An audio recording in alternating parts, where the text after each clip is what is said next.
the way women are treated is often now much subtler, but no less damaging, not only for the individual woman, but for the economy as a whole. And that's a profound message that I hope more and more people and institutions will help us make.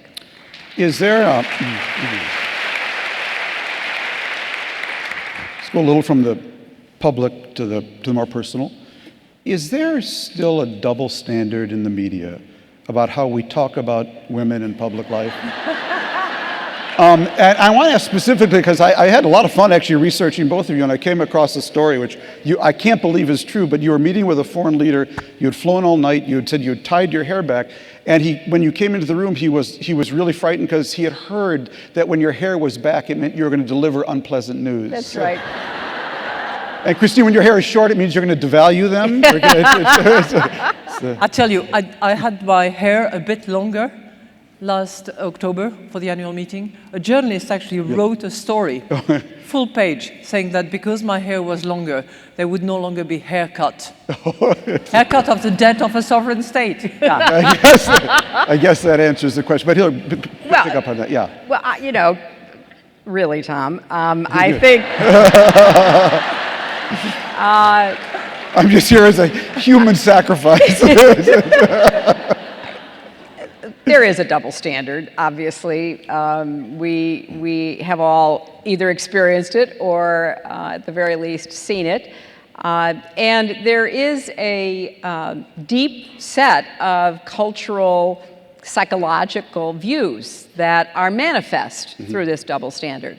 I remember as a young lawyer, and this was so many years ago, I read, there was a column in the paper in Arkansas, and it was advice about the workplace.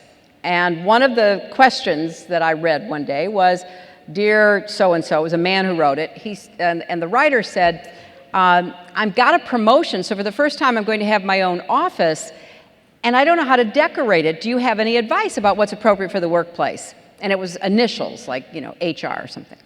So then the answer was, well, I can't tell from your initials whether you're male or female. Because if you're male, I recommend, if you have a family, put the pictures in your office, because then everyone will know you're a responsible, reliable family man. If you are a female, don't have any pictures of your family, because then they think you won't be able to concentrate on your work. I remember reading that, and this was so long ago.